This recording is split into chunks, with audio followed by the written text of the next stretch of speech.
সুপ্পুর একটা সাক্ষাৎকার ছাপা হয়েছে এক কালের কণ্ঠে না বালের কণ্ঠে। ওখানে সুপ্পু মেলা কাউ কাউ করিছে, কান্নাকাটি করিছে, কয়টা ইন্টারেস্টিং কথা কইছে, আমি সেইখান থেকে পড়ে শোনাই। আমি নির্দ্বিধায় বলতে পারি ওই কঠিন সময়েও বিএনপির শীর্ষ নেতৃত্ব আমার পাশে ছিলেন। তারা তখনও সংবিধানের ধারাবাহিকতা অক্ষুণ্ণ রাখার বিষয়টি আমার কাছে স্পষ্ট ভাষায় ব্যক্ত করেছেন। বিশেষ করে বিএনপির চেয়ারম্যান তারেক রহমানকে ঘিরে আমার মনের মধ্যে অনেক কৌতূহল জমা ছিল, কিন্তু আমি পর্যায়ক্রমে বুঝতে পারলাম তিনি খুবই আন্তরিকতাপূর্ণ মানুষ। হি ওয়াজ সো কর্ডিয়াল। আমার দুঃসময়ে বিএনপির সহযোগিতা শতভাগ ছিল। সুপ্পু খুব পরিষ্কার করে বলছে যে বিএনপি তারে রক্ষা করছে। কোন সুপ্পুকে? সেই সুপ্পুকে যে তার নিজের পরিচয় নিজেই দিচ্ছে। শোনেন তার নিজের ক্রেডেনশিয়াল। আমি রাজনীতির এমন কোন অঙ্গন নাই যা আমি ছুঁয়ে যাই নাই। আমি বঙ্গবন্ধুর ছোঁয়া পেয়েছি। আমি আমার জীবদ্দশায় পরপর 6 বার বঙ্গবন্ধুর দেখা পেয়েছি। বঙ্গবন্ধু আমাকে নাম ধরে ডেকেছেন, এই চুপ্পু তুই এদিক আয়, এই চুপ্পু তুই মাঠে আয়। আমি বঙ্গবন্ধুর 6 দফার ভাষণ শুনেছি। আব্দুর রব বগা মিয়ার বাড়িতে আমি গিয়েছি, আমার প্রতিবেশী।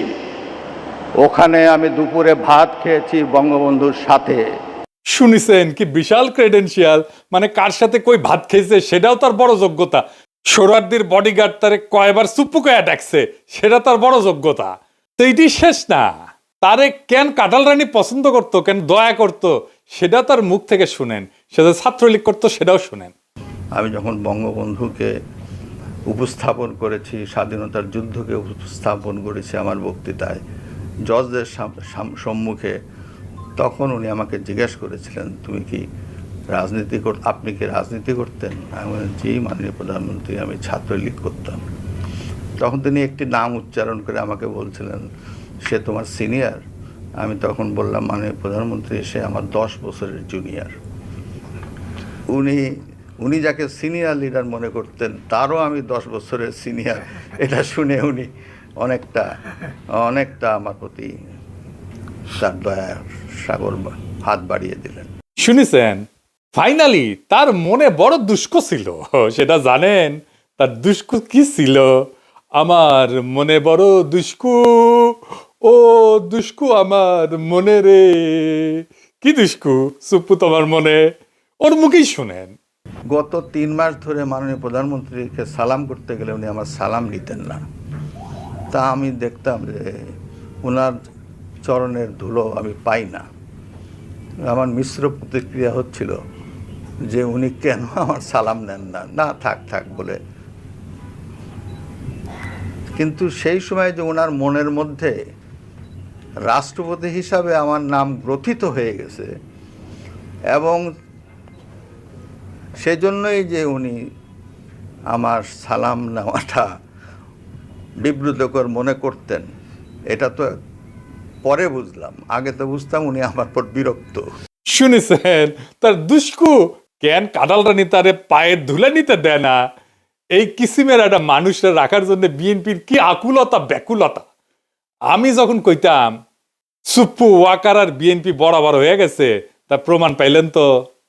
সুপ্পুর কপালে যে দুষ্কু আছে এটা আমি কলে 2023 সালে ওই প্রেসিডেন্ট হওয়ার টাইমে কইছিলাম। শুনেন, হাসিনা নিজেও জানে সে নির্বাচনের সময় ক্ষমতায় থাকতেছে না, তাই তার একখান হিসু করে প্যান্ট না ভিজানো প্রেসিডেন্ট দরকার। সেজন্যই সুপ্পু। তাই সুপ্পু হইল প্রেসিডেন্ট, কিছু আসে যায় না। এই সুপ্পু যতই অনুগত হোক, একটা ফেয়ার নির্বাচনের পরে নেক্সট সরকার প্রথম যে অধিবেশনে বসবে, সেই অধিবেশনে যে বক্তৃতা দেবে না সুপ্পু, সেটার আইন অনুসারে বিজয়ী দল যেভাবে লিখে দেবে সেভাবে পড়তে সুপ্পু বাধ্য হবে। তারপরে কিন্তু বিজয়ী দল ইমপিচ করতে পারবে। সুপ্পুরে ইমপিচ করার মতো মেলা জিনিস আছে কিন্তু বিরোধী দলের হাতে। সুপ্পুর কপালে আগের দুঃখ আছে, হাসিনাও বুঝবে, আয়রে কি শখ কইরা আমি বানাইছিলাম প্রেসিডেন্ট, সে এখন আমার গালি দিতেছে সংসদে দাঁড়ায়। তা আজ দেখলাম খুব হাসতেছে সুপ্পু। হ্যাঁ, আইসা নাও, পরে কান্দিবা, যত হাসি তত কান্না, কইয়া গেছে রামসন্না। শুনিছেন, ঠিকই গুনে 3 বছর আগে কইছিলাম কলে মিলিল। এবার এখন দেখা যাক বিএনপি কি ড্রাফট করে দেয় তার বক্তৃতার। খেয়াল রাখেন বিএনপি কলে কর চেষ্টা করবে বক্তি বা ড্রাফট সুপ্পু নিজে করিছে, আমরা কিছু কই নাই। নিজে ড্রাফট করে না, আইন অনুসারে প্রেসিডেন্ট। আগে জানায় রাখলাম জুলাই বিপ্লব নিয়ে কি বলে সুপ্পু, জুলাই সনদ নিয়ে কি বলে, হাসিনার ফ্যাসিবাদ নিয়ে কি বলে, গুমখুন নিয়ে কি বলে, হাসিনার বিচার নিয়ে কি বলে, এগুলো খেয়াল রাখবেন, কারণ ওইটা ড্রাফট করে দেবে বিএনপি নিজে, তারেক রহমান ওটা অ্যাপ্রুভ করবে। এটা মাথায় রেখেন সুপ্পু কি বলে সেটাই বিএনপির কথা। সুপ্পু এটা চোর, ঘুষখোর, অর্থ পাচারকারী, দাগী অপরাধী এবং মিথ্যাবাদী। জেনে বুঝে বলতেছি, ওই তো দুবাইয়ের রেসিডেন্ট, জানেন না?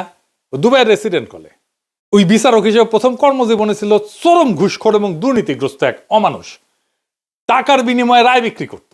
তার দ্বিতীয় কর্মকর্তা হচ্ছে দুদকে যোগ দেওয়ার পরে দুর্নীতির মামলা এবং অভিযোগ ফয়সলা করত অর্থের বিনিময়ে, টাকা পয়সার বিনিময়ে। এ প্রসঙ্গে আবার পরে আসবো। আর তৃতীয় কর্মস্থল হচ্ছে এস আলমের দখলকৃত ইসলামী ব্যাংকের ভাইস চেয়ারম্যান ছিল। দেশের ব্যাংকিং সেক্টরে লুটপাটের শীর্ষ সহযোগী ছিল সে।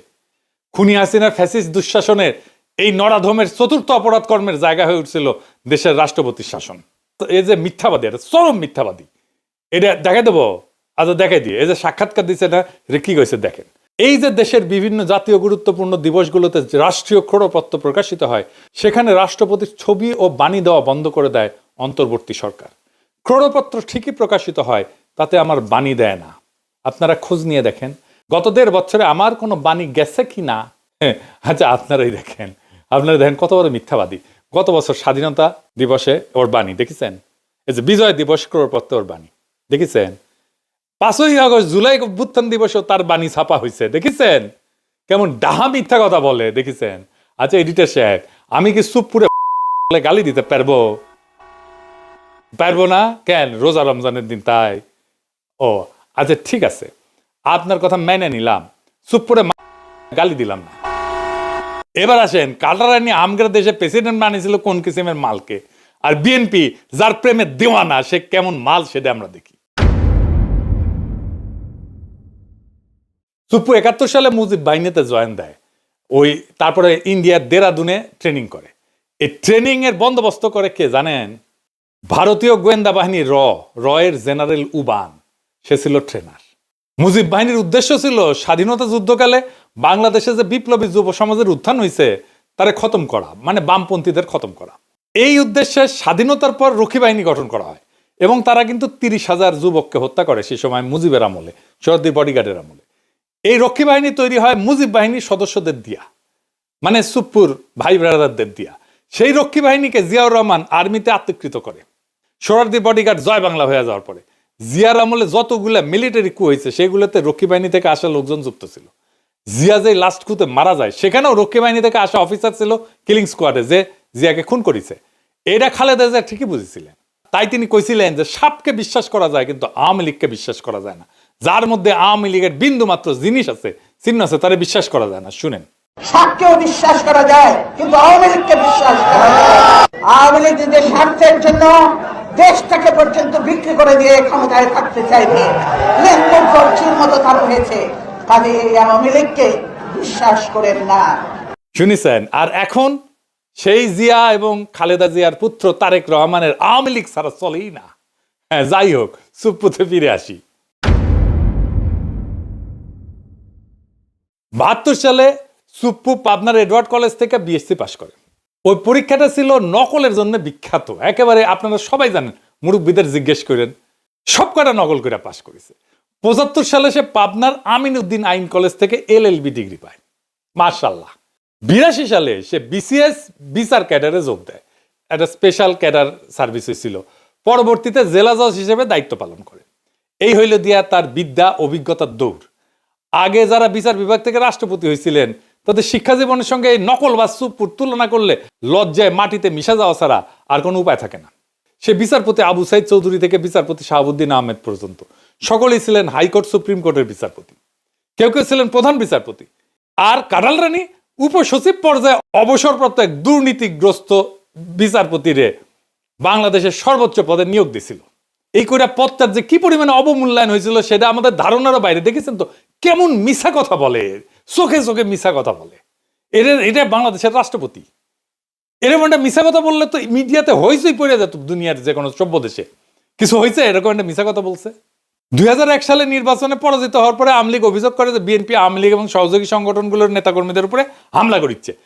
পরবর্তীতে আওয়ামী লীগ যখন ক্ষমতায় আসে 2008 সালে, তখন ওই অভিযোগ তদন্তের একটা কমিশন গঠন করে। সেটার প্রধান হিসেবে শাহাবুদ্দিন সুপ্পুরে নিয়োগ দিছিল কাটালরানী হাসিনা। সে বিএনপির বিরুদ্ধে তদন্ত করেছিল, তদন্ত রিপোর্ট দিছিল।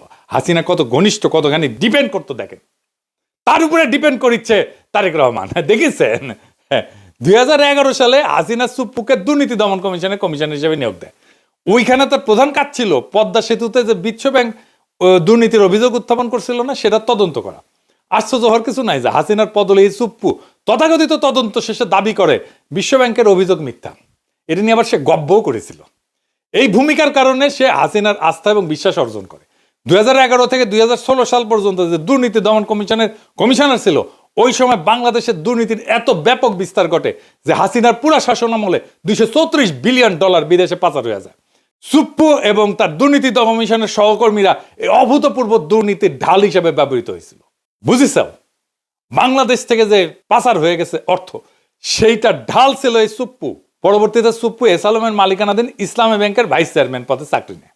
প্রেসিডেন্ট পদে মনোনয়ন পাওয়ার আগ পর্যন্ত এই পদেই চাকরি করত।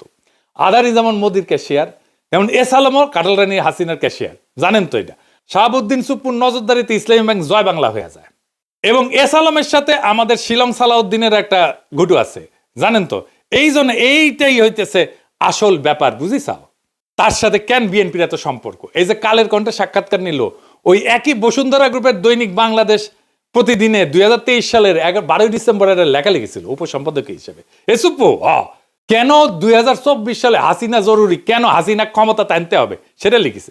সে কইছে 2001 থেকে 2006 সাল পর্যন্ত তৎকালীন বিএনপি জামাত সরকারের দুঃশাসন এবং পরবর্তীতে তথাকথিত তত্ত্বাবধায়ক সরকারের কর্তৃত্বে দেশের সমাজ, অর্থনীতি ও রাজনীতিতে যখন অন্ধকার নেমে এসেছিল, ঠিক তখনই প্রায় 3/4 মানুষের সমর্থন নিয়ে ত্রাণকর্তার ভূমিকা অবতীর্ণ হয়েছিলেন বঙ্গবন্ধু কন্যা সে দেশরত্ন শেখ হাসিনা। 21 শতকে বাংলাদেশের ঘুরে দাঁড়ানো মূলত সেইখান থেকেই শুরু। না, এটি শেষ না, আরো আছে, রান্নাঘরে আরো আছে। সে তারেক রহমান খালেদা জিয়া নিয়ে কি বলেছিল, আসেন সেটা ওর পড়তেছি। সে খালেদা জিয়া তারেক রহমানকে নিয়ে কইছিল, সভা সমাবেশে আওয়ামী লীগ বিএনপি হাক ডাক যাই হোক, নির্বাচন নিয়ে নিকট অতীতের সবচেয়ে সুন্দর মন্তব্যটি করেছেন আওয়ামী লীগ সভানেত্রী প্রধানমন্ত্রী শেখ হাসিনা। তার ভাষায়, দেশের মানুষ বিএনপির সময় কি পেয়েছে আর আওয়ামী লীগের সময় কি পেয়েছে সেটার তুলনা করতে হবে। জনগণ কাকে ভোট দেবে, আওয়ামী লীগের বাইরে আর কে আছে?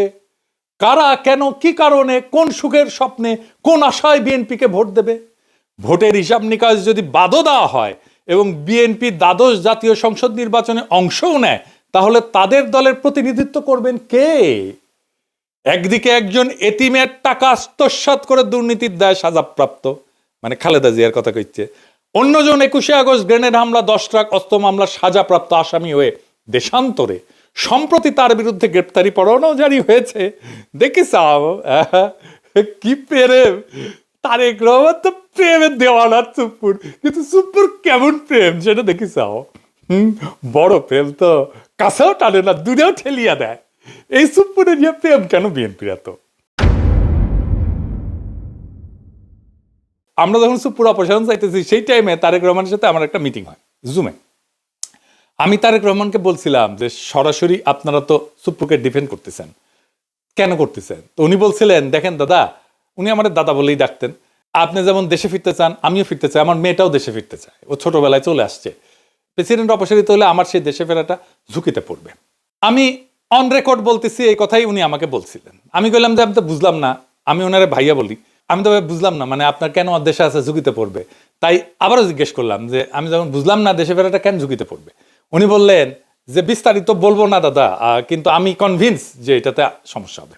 তো সমস্যাটা কি? সমস্যা হচ্ছে যে দেশ বদলায় যাইতেছিল, দেশটাকে আগের অবস্থায় ফিরাই নিতে হবে। সেই আগের বন্দোবস্তে, দেশ সেই আগের বন্দোবস্তে ফিরে যাইতেছে। আওয়ামী লীগের অফিস খুলতেছে, ইনকিলাব আজাদি, এই সমস্ত শব্দ নিয়ে বিএনপির নেতা মধ্যে চুলকানি শুরু হয়েছে। ফুন্দের আলো দিল স্টার আবার আগের চেয়ারে ফিরে এসেছে, এমনকি তারা লেখা ছাপাইতেছে ইনকিলাব আজাদি কেন আমাদের বলা উচিত না।